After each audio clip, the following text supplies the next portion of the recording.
Dear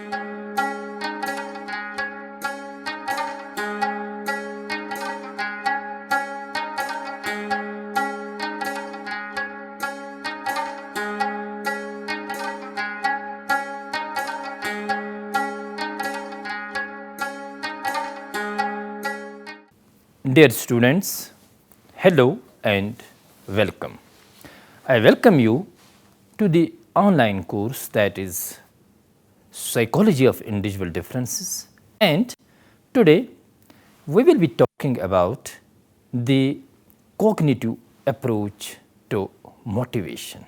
Students, after going through this lecture, you will be able to understand the cognitive approach to motivation, expectancy theory as given by Victor H. Varun, components of the expectancy theory, attribution theory as given by Bernard Wiener, the causal dimensions of the attribution theory.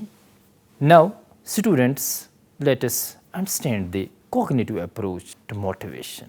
Cognitive approach to motivation focuses on the role of our thinking in the motivational process.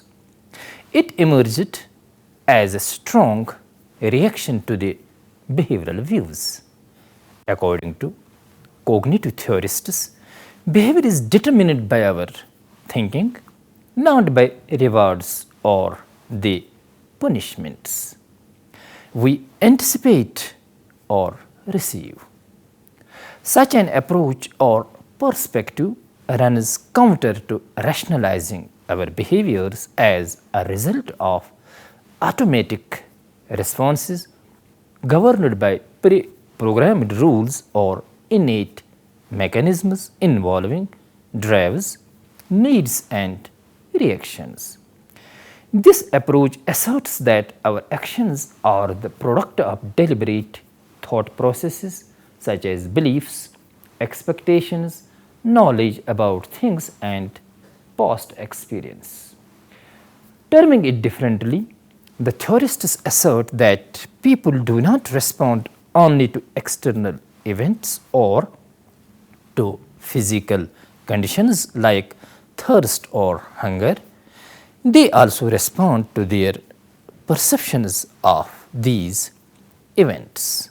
Cognitive theorists of motivation assert that people are active and curious who always search for information to solve personally relevant problems.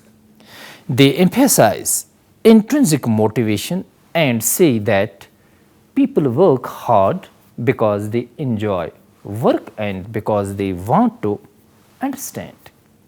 Hence, in contrast to the behavioral view, as Woolfolk beautifully remarked, the cognitive view emphasizes intrinsic, that is, internal sources of motivation, such as curiosity, interest in the task for its own sake, the satisfaction of learning, and a sense of accomplishment. Hence, cognitive theorists examine the underlying mental processes involved in motivation. Cognitive theories of motivation describe how the individual's explanations, justifications, and excuses influence motivation.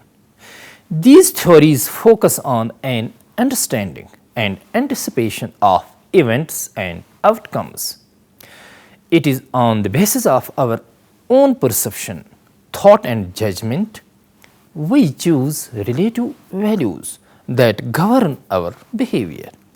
In fact, these theories lay emphasis on cognitive structure and perception of the total field of the individual. Now, students, cognitive theories of motivation. First, let us understand the expectancy theory of motivation. The expectancy theory belongs to the category of cognitive theories of motivation.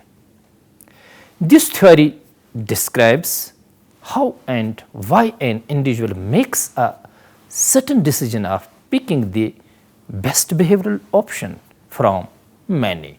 Expectancy theory, also known as the valence instrumentality expectancy theory, was proposed by Victor Harold Varroum, professor of psychology of Yale School of Management in 1964. The expectancy theory of motivation states that a person's motivation is directly tied to an expected outcome as a result of his or her performance. This means that people are increasingly more motivated the stronger they believe that their current actions will result in their desired goal. According to Victor Varroum, a person's expectations directly relate to their level of motivation. People tend to believe that if they put in a specific amount of effort, it will result in a specific reward. If their actions result in their expected reward, they will be motivated to repeat the same action again. In case their actions don't result in their expected reward, they will become demotivated. According to this theory, a person's motivation is directly affected by how much he wants a reward, his belief that his effort will lead to an expected level of performance, and that his performance will result in the reward he or she wants. Technically stating, or in terms of Victor Varroum, these three components are known as valence, expectancy, and instrumentality. So, motivation can increase or decrease based on these three factors. Now, students, components of motivation. The theory involves three variables that were introduced by Varroum in order to clearly explain the given behavioral process. The variables include valence, expectancy, instrumentality. Now, what is valence? In simple words, valence pertains to such price, value, or weight that an individual sets on an outcome or goal. Valence describes the intensity of how someone wants something. This represents the perceived satisfaction you expect to gain from an outcome or goal. The higher the valence, the higher will be the motivation. The process of setting value depends on intrinsic, extrinsic sources of motivation, goals, needs, and values of the individual. Victor Varroum has used the term valence to refer to positive or negative values people place on outcomes. Now, students, it is expectancy. Expectancy represents a person's belief that his increased effort will result in better performance. An individual's level of expectancy is affected by things like skills, resources, information, as well as perceived future growth. The higher the expectancy, the higher will be the motivation. Now, there is instrumentality. The factor instrumentality refers to the belief that an individual will receive a reward certainly based on the satisfaction of the required performance. It refers to the faith or belief that increased levels of performance will result in the outcome or goal you want. The rewards can be of many types, such as extrinsic, intrinsic, monetary, non-monetary, and more. All the three factors are based on a person's expectations. First, An individual expects a specific outcome or goal to be rewarding once he achieves it. Second, the individual expects that if he puts forth effort in pursuit of that goal or outcome, his relative level of performance will increase. Third, his increased performance will result in the achievement of his ultimate desire or goal. The expectancy theory of motivation describes the following three relationships. First, effort performance relationship. It refers to the likelihood that your effort is seen in your performance. Next, it is performance reward relationship. It refers to the belief that your increased performance will be rewarded. Then it is third one, a reward goals relationship. It refers to the level of appeal or desire you feel towards your desired outcome or goal. An individual can increase motivation if he maximizes all three of these relationship types. The three inputs affect the expectancy and need to be fulfilled for an individual to remain motivated. A person must believe that there is a high probability that their efforts will lead to their desired level of performance. He must also believe that there is a high probability that his performance will lead to their desired outcomes. Hence, motivation of a person depends on the three variables of expectancy theory, that is expectancy, valence and instrumentality.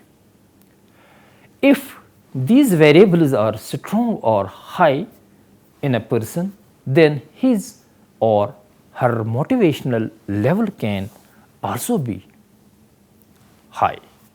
So, cognitive approach to motivation, that is expectancy value theory, stresses that the probability of occurrence of behavior depends upon individuals' perception of the value of a goal as well as their expectation of reaching it.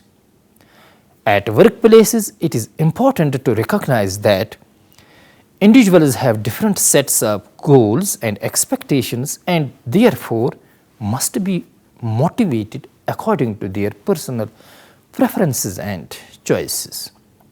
In a nutshell, we can say that expectancy theory explains the process of why someone chooses one behavior over another. The theory highlights that three elements are considered in making this conscious choice, which are expectancy, instrumentality and valence. According to this theory, motivation is not primarily a matter of being pushed from within by various urges or drives, rather it is more a question of being pulled from without by expectations of attaining desired outcomes. Drive theories focus mainly on the factors that push or drive us towards certain actions. Expectancy theory focuses more on the outcomes people wish to obtain.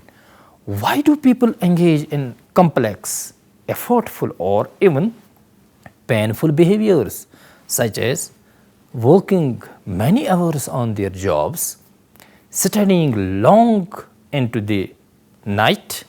It is because they believe that doing so will yield the outcome they wish to obtain. Expectancy theory in this way attempts to explain how motivation influences choice, persistence and performance. It helps to understand motivations underlying individuals' behaviors. The focus of the theory is that individuals choose behaviors based on their outcomes they expect and the values they ascribe to those expected outcomes. The more attractive a particular outcome is to the individual, the more likely the person will engage in the behavior and intent to get the goal. Hence, the individual's outcome expectations affect one's attitudes towards the behavior. Now, students, let us go through the next theory of motivation, that is attribution theory of motivation. Attribution theory originally developed by Fritz Heider, the Austrian-born American psychologist, in 1958 and later popularized by Bernard Wiener, the American social psychologist of the University of California at Los Angeles in 1974, is considered one of the cognitive theories of motivation. The main focus of this theory is that it explains how people attribute causes to events and how this cognitive perception affects their motivation. Attribution theory asserts that people try to determine why people do what they do. That is, they attribute causes to behavior. It is concerned with how individuals interpret events and how this relates to their thinking and behavior. Fritz Heider, the father of attribution theory, beautifully remarked that people are naive scientists who try to work out the causes of outcomes for themselves and other people. The theory describes how people make sense of their world, what cause and effect inferences they make about the behaviors of others and of themselves. Attributions, according to the theory, are classified along three causal dimensions. First, it is the locus of control, stability and controllability. The locus of control dimension is having two poles, that is internal versus external locus of control. The stability dimension represents whether causes change over time or not. Controllability represents causes one can control or not control. According to Heider, there is a strong need in individuals to understand transient events by attributing them to the actor's disposition or to stable characteristics of the environment. Wiener focused his attribution theory on achievement and identified ability, effort, task difficulty and luck as the most important factors affecting attributions of achievement. It was Bernard Wiener who in the 1970s made some important contributions to the attribution theory, adding the dimension of temporal stability versus instability and later that of responsibility or controllability, which indicates whether a causal factor of success or failure could be perceived as internal or external to a person.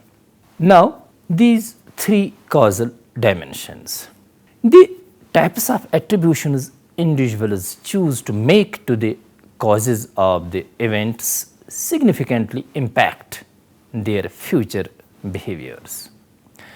Attributions for explaining success or failure are classified along three causal dimensions. First, it is the locus of control, or you may call it as internality or externality. Then there is stability.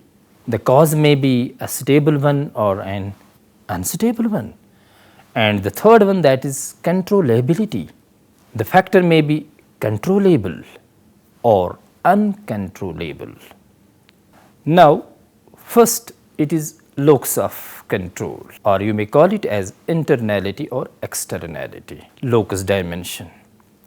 This locus of control dimension refers to the perception of the cause of any event, for example, success as internal or external.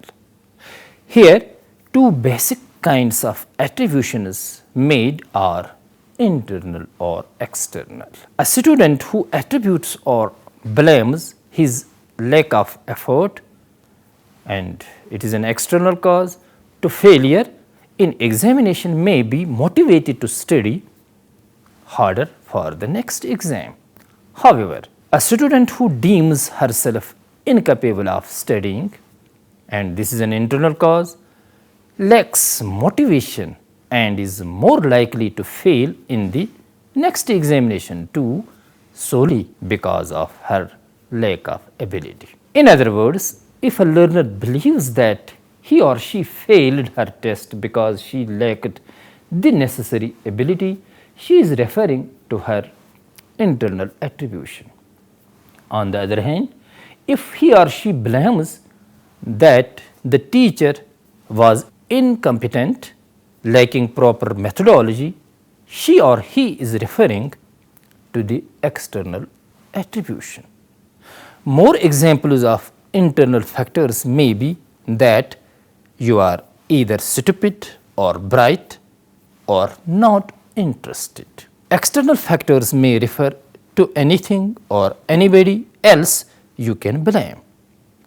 It has been observed that people feel the sense of pride in their accomplishment, especially when they believe that it was their effort which led them to their success.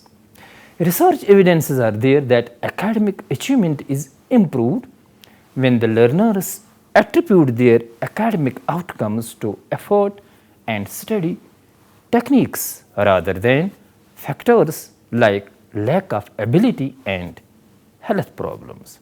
Now students, next it is stability. The stability dimension refers to whether the cause of the event or outcome is stable or unstable across time and situations. If a student believes that he failed in a subject because he did not have the required ability for it, the cause is stable one. For him, the cause is permanent. On the other hand, if he attributes his failure to his sickness, the cause is unstable, as illness is a temporary factor. In the future, he would try and pass. If you think the cause is stable, then it is likely to be the same the next time as well. If on the contrary it is unstable, the outcome will probably be different on another occasion. One thing needs to be mentioned here, that attributions to permanent factors or stable causes are more likely to lead the learner towards success if the learner experiences success.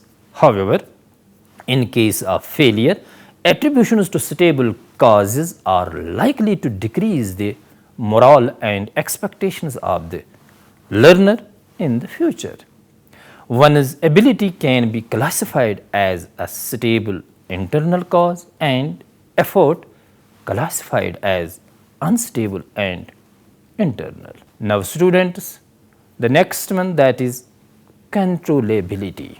Controllability dimension represents whether the cause of any event is under the control of the learner or not. You can alter a controllable factor if you wish to do so.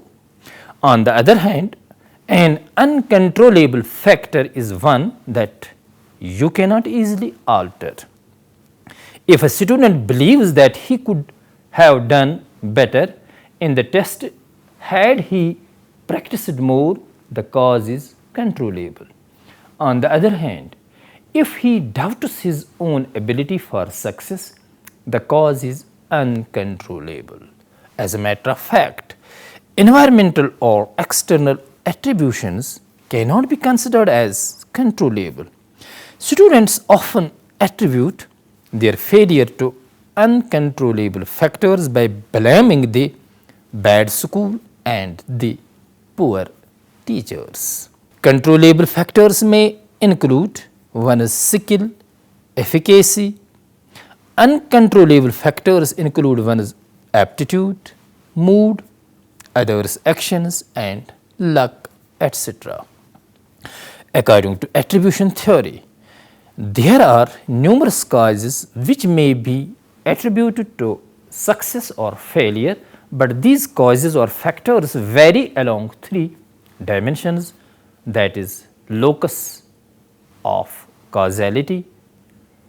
Cause may be within the person, or you may call it internal, or in the situation you may call it external.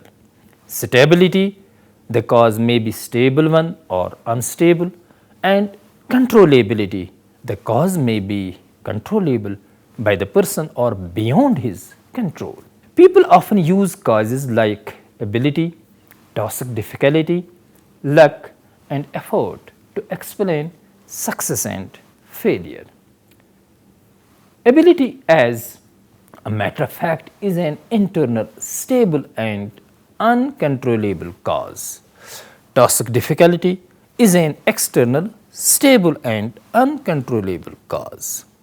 Luck is an external, unstable, and uncontrollable cause.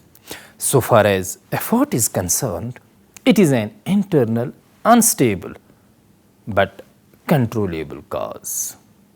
It has been observed that when people attribute a failure to low ability and difficult task, they are more likely to give up sooner, choose simpler tasks, and lower their goals. However, if they attribute failure to bad luck or lack of effort, then they are likely to have higher motivation to try again for success. It is well said that making attributions gives order and predictability to our lives. It helps us to cope. The sole objective behind making attributions is to achieve cognitive, a sort of cognitive control over one's environment by explaining and understanding the causes behind behaviors and environmental occurrence. When a person makes attributions, he or she analyzes the situation by making inferences about the dispositions of others and himself, as well as inferences about the environment and how it may be causing a person to behave. In fact, Wiener's attribution theory of achievement motivation describes basic dimensions that people use to understand their success and failure.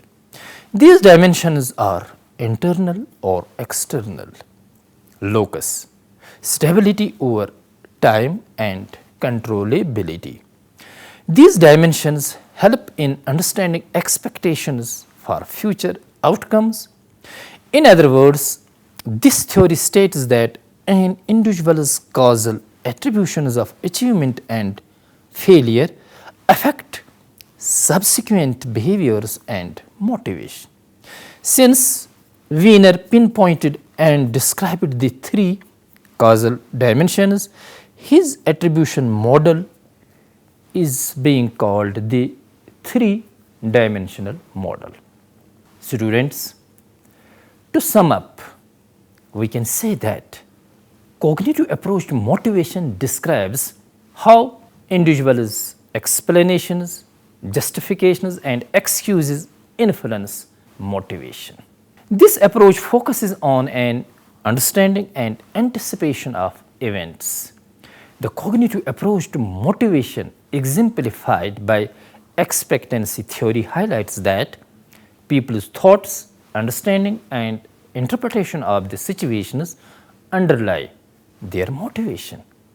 Theorists in this tradition stress that the probability of occurrence of behavior depends upon individuals' perception of the value of a goal as well as their expectation of reaching it. Attribution theory describes how people make sense of the world, what cause and effect inferences they make about the behaviors of others and of themselves. The main focus of this theory is that it explains how people attribute causes to events and how this cognitive perception affects their motivation. People try to determine why people do what they do, that is, they attribute causes to behavior. It is concerned with how individuals interpret events and how this relates to their thinking and behavior. Dear students, it was all for today. I hope you might have learned a lot and enjoyed this session with me. Thanks.